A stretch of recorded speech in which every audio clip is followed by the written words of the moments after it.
Rev up your engines!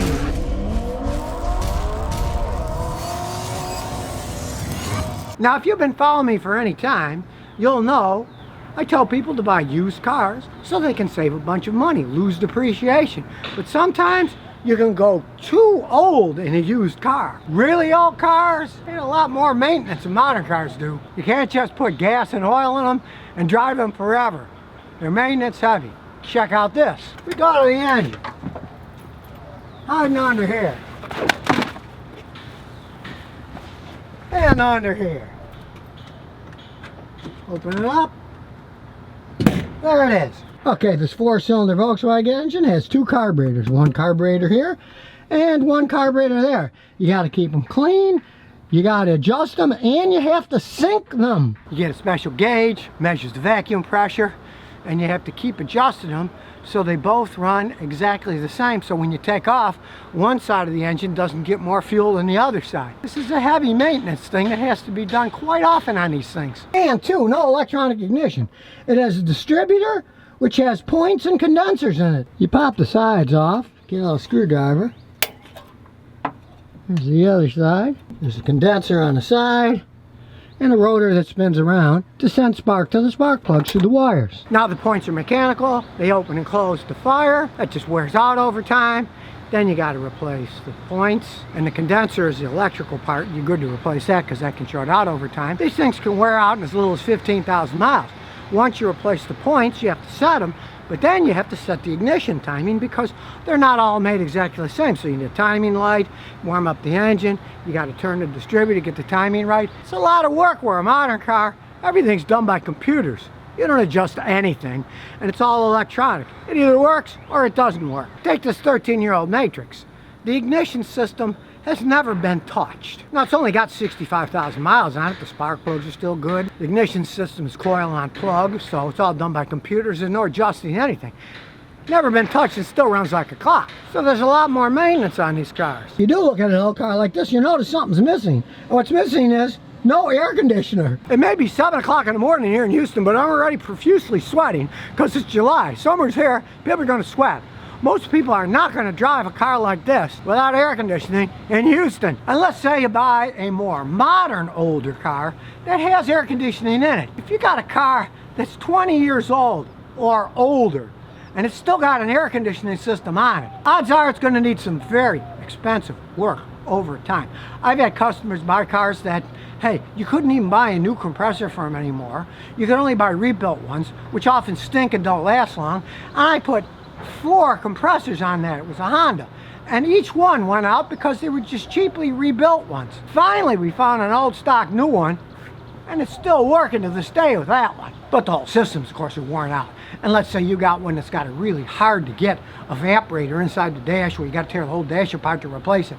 You can spend thousands of dollars working on these air conditioning systems and still just have an old car with a patched up air conditioning system. Realize if you live in a hot climate, a really old car with a really old air conditioner may not be such a smart idea. And while we are talking about old cars, if you're looking at one, first thing you want to look at is crawl under the car and look at the frame. Now, as you can see on this old Volkswagen, it's pristine. This thing's been babied through its whole life. It's lived in garages, sheltered. When it lived up north, it didn't go out in the winter. So this is in excellent shape. It's a good car for that. If you're looking at a really old car and you find the frame's all rotten, bring a little hammer. If you hit it, it crunches in when you hit it. Don't buy it. Once the frame's rotten, a car would need what's called a frame off restoration. You have to take the entire car apart to the bare frame and either buy a new frame, have parts built, have it welded back together, and then put it all together. It's so much hassle. It's not something you want to get involved with. If it's a rust bucket, let it be somebody else's bucket, not yours. Now, when you look inside this Volkswagen, you see its interior is excellent. It's been done over by a pro who really knew what he was doing. And this particular one has a 4-speed standard transmission.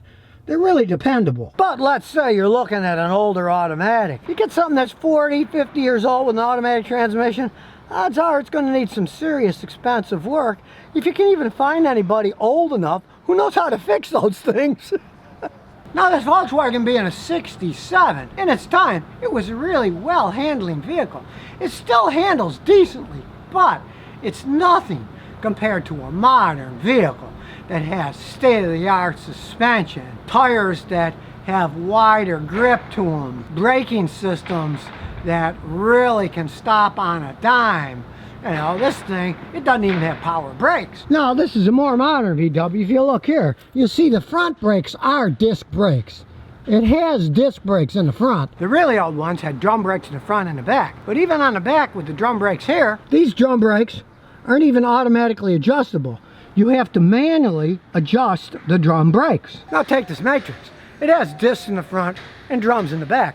But the back drums have automatic adjusters on them. So you never have to do anything. They adjust themselves the way you drive. But not on this old Volkswagen. You have to jack up the car, spin the wheel, and if it spins free, go to the back, and there's an adjusting bolt. And you turn it little bits at a time until it just starts to rub. It's kind of a pain in the butt to do as they age, especially on really old ones. Often those bolts start to rust on, and you either get them too tight or too loose all the time. And if you get a really old car like this Volkswagen, generally the suspension system start to sag when they get that old, kind of like people. That fender's up pretty high, but the back wheel, you can see it's much lower. The tire's almost touching the fender. They often sag as they age. And there's the back. You can see the back is really slanted down because it's just sag from old age. Unless it's perfectly restored, you're going to see that in a lot of old cars. See them going down the road, and they're either sitting this way or sideways, one way or the other, because springs just naturally wear over time, and they'll start sagging, like people sagging as they age. As they age, all the rubber gets old. A lot of this has been done over. But generally in a big rain, or if you go through a car wash, water starts coming. Even this one's got some water that comes in it when it's raining. Now, at least here in Texas and some other states, when they're as old as this, they don't have to go through any emissions testing. When you get inspected, just a safety inspection. So, you don't have to worry about getting really expensive bills when it comes time to get your car inspected, as long as the brake lights and everything works on it. You don't have to worry about that pollution control stuff that you can end up spending thousands on if catalytic converters or other parts go bad. And this one being basically a Volkswagen Beetle design, parts are still readily available all over the world for them. It's not like you can't get parts for them. But be prepared to do some serious maintenance on a vehicle like this as you're driving around, especially if you're crazy enough to buy one and use it as an everyday driver. Now in stop and go traffic, especially in a place like Houston where it's hot and humid, the engines can have a tendency of overheating a number 3 piston. But at least with modern oils, full synthetic oils, they dissipate heat better. And on this, they call it an air-cooled engine, but it's really an air/oil-cooled engine. The oil serves a lot of the cooling. So you use a good synthetic oil in one of these things, hey, it's going to run cooler than it will with just a conventional, like a straight 30 that they originally were made for. And this particular engine was done by a pro. You can see there's no oil drips under the engine.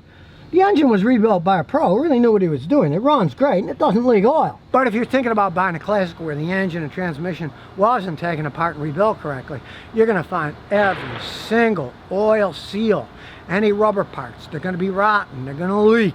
Power steering hoses are going to leak.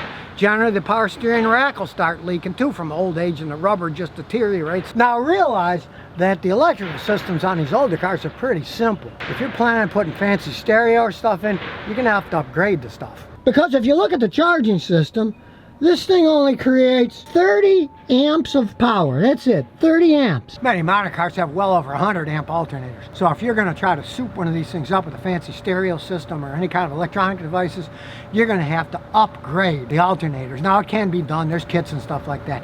But just realize you're not going to be able to buy some old car and just whip in some giant stereo entertainment system and think it's going to work without draining the battery and straining the electrical system. So if you want to buy a really old car, hey, maybe not a bad idea for a knock-around toy that you can fool around with.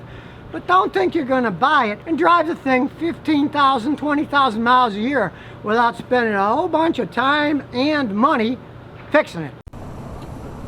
So if you never want to miss another one of my new car repair videos, remember to ring that bell.